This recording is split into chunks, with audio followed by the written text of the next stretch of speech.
Talking the Gravel. You're here with Daniel and Chloe. Today we'll be discussing the 7th round of the Formula 1 season held in Imola, Italy. Now, onto the circuit overview. The official name is the Autodromo Internazionale Enzo e Dino Ferrari. The location is Imola, Emilia-Romagna, Italy. The length is 4.909 kilometres, or 3.050 miles. There is a total of 19 turns, and the lap record is held by Lewis Hamilton with a 1 minute 15.484. One of the few F1 circuits that runs anti-clockwise. So, the historical significance of Imola is that it hosted its first Formula 1 race in 1980, serving as the Italian Grand Prix that year. From 1981 to 2006, Imola was the venue for the San Marino Grand Prix. And then, after a 14-year absence, it returned to the Formula 1 calendar in 2020 as the Emilia-Romagna Grand Prix. For the safety and circuit changes, tragic events happened. In the 1994 San Marino Grand Prix at Imola was marked by the tragic deaths of Ayrton Senna and Roland Ratzenberger, leading to significant safety overhauls in Formula 1. In response to safety concerns, the circuit underwent major changes, including the addition of chicanes and modifications to high-speed corners like Tamburello. So in terms of cultural and regional significance, it's classed as Ferrari's home race, or one of Ferrari's home races, because it's located approximately 80 kilometres from Maranello. Imola is considered a home race for Scuderia Ferrari, attracting passionate support from the Tifosi. The circuit is named after Enzo Ferrari and his son Dino, reflecting its deep ties to Ferrari's legacy. For the future considerations, Formula 1 President Stefano Domenicali has indicated that maintaining two races in Italy, such as Imola and Monza, may not be sustainable in the long term, suggesting potential changes to the calendar. Heading into the weekend, here are some fast facts. The most successful driver at this circuit is Michael Schumacher, having won the San Marino Grand Prix on 7 occasions, with Benetton in 1994, and then with illustrious prancing horse known as Ferrari in 1999, 2000, 2002, 2003, 2004 and 2006. On the current grid, there are 3 winners that are Fernando Alonso in 2005, Lewis Hamilton in 2020, and the most successful in terms of the current drivers, Max Verstappen, with 2021, 2022 and 2024. Ayrton Senna holds the record for the most pole positions with 8, leading the way over Michael Schumacher with 5 and Rene Arnoux with 3. Franco Colapinto returns to the grid this weekend, replacing Jack Doohan at Alpine. The Argentinian driver made his Formula 1 debut with Williams last year at the Italian Grand Prix, replacing Logan Sargent. This weekend is a celebration for Red Bull Racing, as they will be celebrating 400 races this weekend. The Austrian team debuted at the 2005 Grand Prix with a double points finish, courtesy of 4th place David Coulthard and P7 finisher Christian Klein. The pole to win stats. Just 11 of the 31 races here have been won from pole position, though there is a 50-50 split at the Emilia-Romagna GP, with Verstappen winning from the front of the grid in 2022 and 2024, as 2023 was cancelled. The most wins by a team are Ferrari and Williams, who are tied with 8 victories each at Imola. Now, onto the weather forecast. On Friday the 16th of May 2025, there is a minimum of 16 degrees Celsius and a maximum of 20 degrees Celsius, with AM being sun with cloud and the PM being fully sunny. There is a 0% chance of rain and between 5 to 25 km per hour of wind speed coming from the northeast. On Saturday, 17th of May 2025, there is a minimum of 16 degrees Celsius and a maximum of 23 degrees Celsius, with AM being sunny and the PM being sun with clouds. There is a 20% chance of rain and between 5 to 15 km per hour of wind speed coming from the southwest. On Sunday, 18th of May 2025, there is a minimum of 18 degrees Celsius and a maximum of 23 degrees Celsius, with AM being sun with cloud and the PM being the same. There is a 20% chance of rain and between 5 to 20 km per hour of wind speed coming from the southwest. So what tech upgrades will we be seeing brought by teams? Ferrari will be bringing a rear corner for performance, a rear wing circuit spec and a beam wing circuit spec. McLaren are bringing a rear corner performance, rear wing circuit spec and the beam wing circuit spec, alongside a front suspension for reliability. At Red Bull, they're bringing an engine cover for performance, a rear suspension for performance, and a rear corner for performance. Over at the Silver Arrows, they're bringing front suspension for performance, a front wing for performance, and an engine cover, which is circuit spec. Aston Martin are bringing 7 performance upgrades: halo floor body, floor fences, floor edge, diffuser, engine cover, and a beam wing. Alpine are bringing 2 performance upgrades, being the front wing and the engine cover. And Haas are bringing 5 performance upgrades, which are the floor body, floor edge, diffuser, rear corner, and rear suspension, with VCOB, who are bringing 2 performance upgrades, which are the floor body and an engine cover. Now, the European triple header, May to June. Starting off, we have the Emilia-Romagna Grand Prix in Imola. The dates are May 16th to May 18th. At the circuit, Autodromo Internazionale Enzo E. Dino Ferrari. And some highlights that have happened there is Lewis Hamilton's first home race with Ferrari, and it will be Kimi Antonelli's debut Italian Grand Prix with Mercedes. Next we move on to Monaco, which is May 23rd to May 25th at the Circuit de Monaco, and some highlights are the iconic street race known for its challenging layout and prestige. And then we end the European triple header with the Spanish Grand Prix in Barcelona, with the dates being May 30th to June 1st at the Circuit de Barcelona Catalunya, and it is a key track for testing car performance and aerodynamics. So, looking at the weekend schedule, on Friday the 16th of May, Free Practice 1, FP1, will be held at 11:30 to 12:30 BST, and Free Practice 2, FP2, will be held at 3 till 4 BST. Then on Saturday, May 17th, Free Practice 3 will be held at 12:30 till 1:30 BST, and qualifying will be held between 4 till 5 at BST. Then on to race day, which is Sunday the 18th of May, and the race start is at 2 p.m. BST, which will consist of 63 laps. As we move on to Free Practice 1 highlights, Oscar Piastri in the McLaren topped the timesheets with a lap of 1 minute 16.545, followed closely by Lando Norris in the McLaren, who was just 0.03 of a second behind. Carlos Sainz in third, secured third, 0.05 off the pace. George Russell in the Mercedes and Lewis Hamilton in the Ferrari round out the top 5. The session was red flagged due to a crash involving Gabriel Bortoleto in the KIC Sauber. Some key storylines to look at are the fact that Lewis Hamilton is making his first home appearance with Ferrari, aiming to improve upon his 8th place finish in Miami. Oscar Piastri is leading the championship after securing his 3rd consecutive win in Miami, surpassing teammate Lando Norris in career victories. And Kimi Antonelli at Mercedes is set to make his home Grand Prix debut following an impressive sprint pole in Miami. For Formula 2, the free practice highlights are Alexander Dunn in Rodin Motorsport led the session with a time of a 1 minute 27.907. Arvid Lindblad in the Campos Racing was a mere 0.009 of a second behind. Kush Miney in the Dams Lucas Oil secured 3rd, being 1/10 off the leader. Jose Maria Marti, or Pepe Marti, in the Campos and Victor Martins in the ART completed the top 5.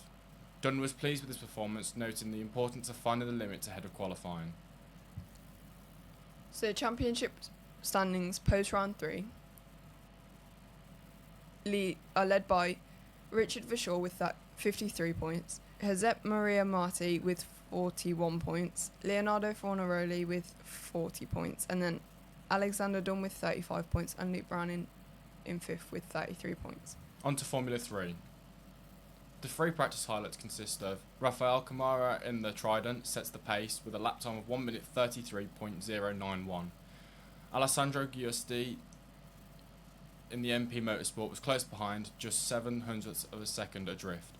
Tim Tramnitz in the MP Motorsport secured 3rd, being 0.5 off the leader. The top 5 are rounded out by Callum Voisin in the Rodin Motorsport and Mari Boyer in the Campos. Kamara expressed satisfaction with the session but emphasised the need for further improvements ahead of qualifying. So post round 3, the championship standings are as follows, with Rafael Kamara for Trident leading with 56 points, followed by Tim Tramnitz with 30 points, Noah Stromstead with 27 points, Callum Voisin with 27 points, and Nicolas Orlov with 23 points. Kimi Antonelli's home debut has sparked a lot of enthusiasm, as the anticipation surrounding his first home Grand Prix is palpable. Fans are eager to witness the young Italian talent in action at Imola. However, some expressed disappointment over his absence from the official promotional materials, with one fan remarking, "How to fail marketing 101."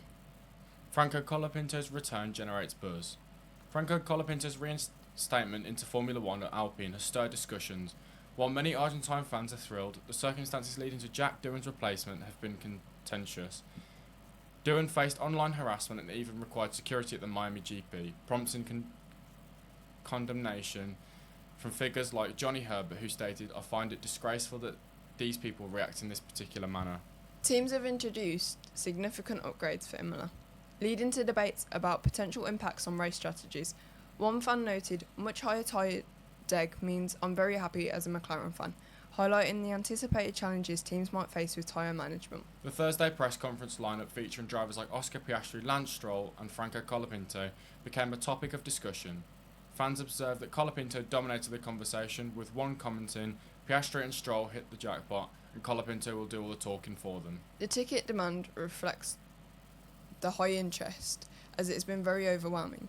Fans reported rapid sellouts, with one noting Riazza 1 sold out at 2 a.m. this morning from the track website, indicating the event's immense popularity. Anthony Hamilton's new role. Anthony Hamilton, the father of Lewis Hamilton, is set to take an official position within the FIA's Young Driver Development Programme, reinforcing the FIA's commitment to nurturing young driver talent.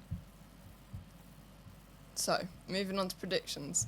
For F3 pole, I've put Rafael Kamara. Ooh. I've gone with Rafael Kamara as well. To shake it up a bit, I've gone with my sprint race winner being Nikola Solov. See, now I've gone with Rafael Kamara again because I think he's just levels ahead of the rest of the field. I was going to say he's dominating Yeah. a lot with the results and the standings, but I don't know, like I said, just to shake it up a bit because...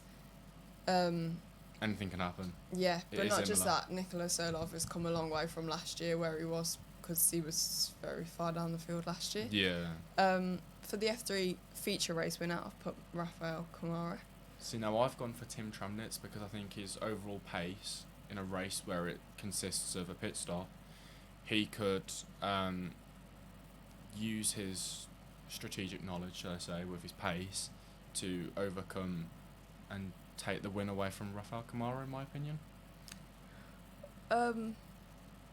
Yeah, no, I agree, but I think, I don't know, I think Rafael Kamara is a very good driver and he is very good with making those crucial calls when it matters. Yeah, I mean, for Tim as well, it is the 400th GP for Red Bull Racing overall.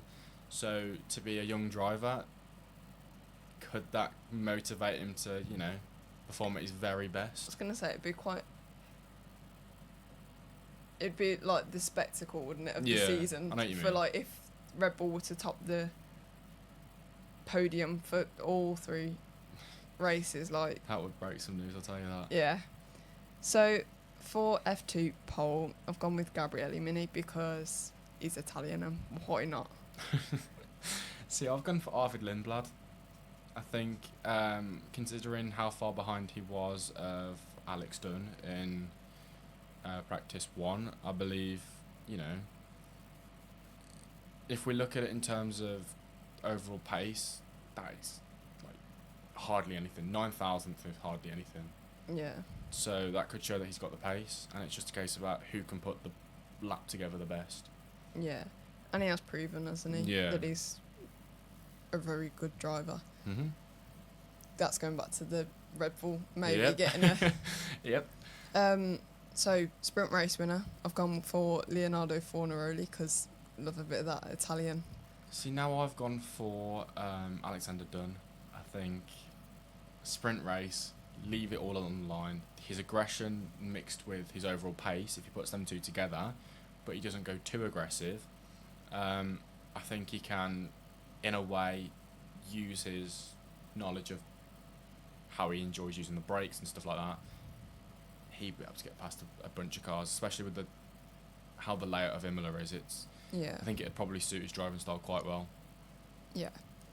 With the feature race winner, I've gone for Jack Crawford because I thought shake it up a bit. We haven't. Yeah. I don't know. He looked very promising at the start of the season, and then it hasn't gone down. But yeah, it would be nice to just see a bit of a comeback. See, now I've gone for Luke Browning. I think he could shock us all and just take it away from the expected people. Yeah. It is a race of strategy. We don't know what's going to happen. We know what F2 is like around most tracks. All it takes is one safety car at the right time for Luke Browning in the pits, get what he needs to get done. Then it just becomes overall pace at that point. The differences between tyre life could make a massive impact. Yeah. In all fairness, he did cross my mind as contender for feature race winner. F1 pole, I've gone with George Russell because, right, this one sounds a bit crazy, I know, but I think he's kind of the one that has been leading the way with qualifying, as in everyone else will be kind of, one person gets first and gets provisional pole, and then someone comes in really close behind, but no one's quite willing to step up the pace, if that makes sense. And then you get George Russell, who just comes in and completely tops the times, and then everyone's like, oh my gosh, we've actually got to catch him. He is a bit of a dark horse when it comes to the final runs in Q3s. Especially I think people don't expect him to pull the lap out like he does. Everyone's first runs usually show off, okay, this could be how it ends. But then his final run is where it properly comes out what he needs to. So maybe on his first run all he could be doing is saving the car as best as possible. Yeah. We don't know. He kind of doesn't show all their cards, does he? He just kind of says, look, true that. Here you go, this is what you're getting. And then at the end it's just poof. And yeah. See, now I went for Kimi Antonelli. I think it'd just be fitting for everything that he's, it would just be amazing for him to come to his first ever Italian Grand Prix and take it. Well, that leads me greatly on to who I've put as my F1 race winner, because I went with Kimi Antonelli, because when I predicted that he was going to get that Miami pole, I was right. Number one. Number two, I think it would be quite fitting and quite nice for him to win the Italian Grand Prix, but not just that, I think he's completely blown everyone away, because if you're not blown away, then I don't know what you're expecting, but what has come from him this season as a rookie is shocking. Yeah, I know, but I remember seeing a comment the other day that someone said it's just because he's got the Mercedes, and that if you was to put him in the same car as Isaac Hadjar, Ollie Behrman, Dan with them, he would be around about the same. He'd be around about the same as Isaac Hadjar, is what people think. But we don't want to disregard what he's done, but, to even put it on sprint pole, for starters. Yeah. Well, the thing is, as much as, yes, he might be in a Mercedes, which is arguably the better car than what the other rookies have, at the same time, he's not hasty. Yeah. He's not in a rush to get anywhere. He just wants to prove himself. He's taken that time to settle in with the car, which we saw definitely at the start of the season. And I think now that he's gotten comfortable with the car, he knows the car's limits. He knows his own limits. He knows he's learned. Do you know what I mean? He's not sat there and gone, oh, it's all right, we'll just see how it goes with the race. He's sat there and reflected clearly on what goes on and what's happened. And he hasn't been oh, okay, great, I've got this F1 car, it's alright, everything's going to plan, let's leave it at that. He's worked on it and made sure that he keeps that seat, and also just, Yeah. See, now I've gone with Lando Norris. Hopefully he can do it. For me, I think he's had that break between Miami and obviously now in Imola, but he's also put some track time in at Zandvoort. I know Alpine did the exact same. I'm not quite sure if Oscar went out. I don't know. I think it was just Lando having his time with the car. But I believe that maybe that was just a force of motivation and confidence building. I think, I mean, yeah, it's just how it is. I mean, I've also seen something where Damon Hill got asked a question in a podcast, and he said something like, "You're not McLaren's star, or you're not the face of McLaren,"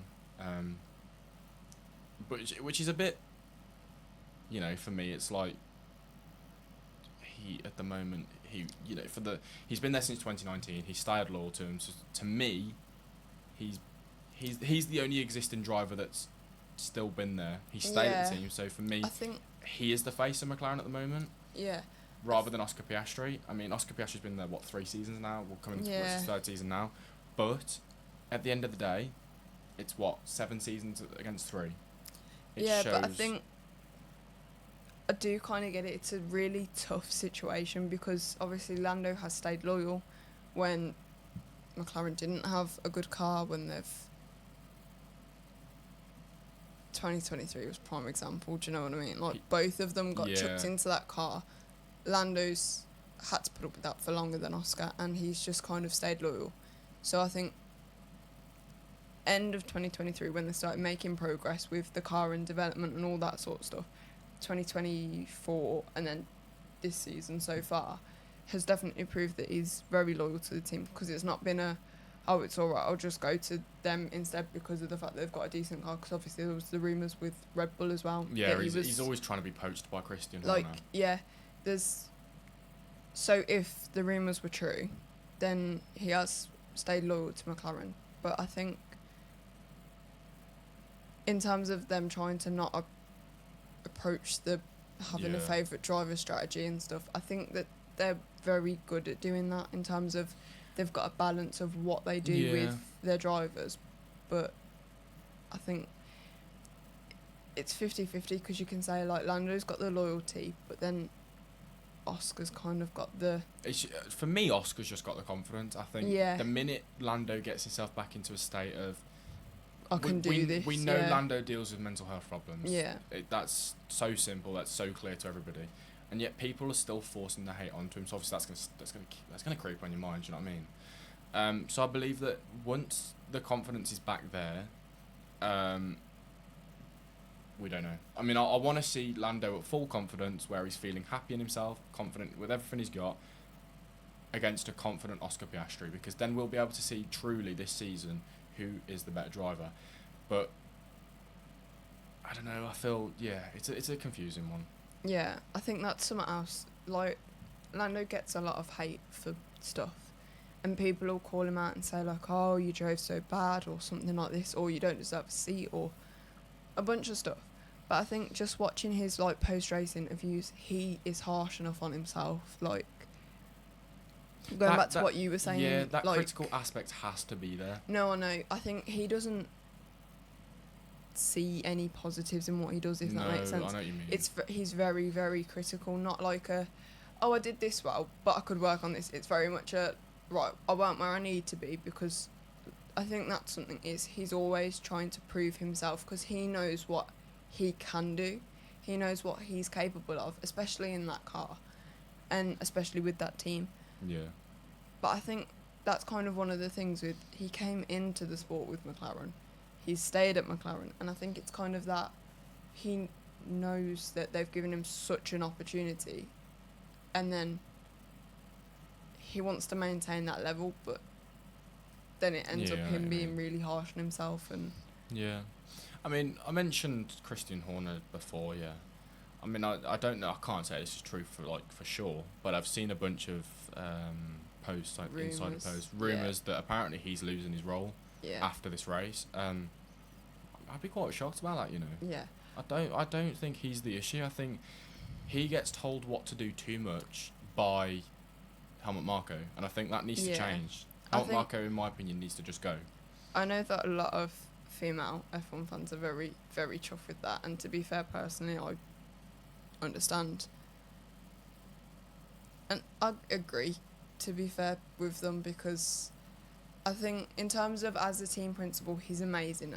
in terms of managing Max and having that balance between, right, Max is a great driver and we need to bring someone in who can match, but isn't going to fully match Max in terms of potential, because Max is off the scales with skill and talent. Oh, we know he is. But We saw what he did at the Nürburgring. That was But I wild. think in terms of a modern approach to Formula One, with having team principals that don't say things that are outrageous or unruly towards fans.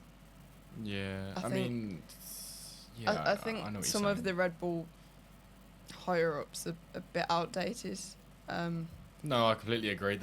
I think they have very different ways of thinking, and I think it could be in an attempt to modernise their thinking and stuff. He's still going on with it though, Christian Horner is. He's still on about like how he thinks McLaren have got water in the tyres to cool them down so they don't have such high tyre degradation. I mean, he said it at Miami. He believes that happened. He put a complaint in about it. They've checked both cars. Nothing wrong with both cars. Yeah.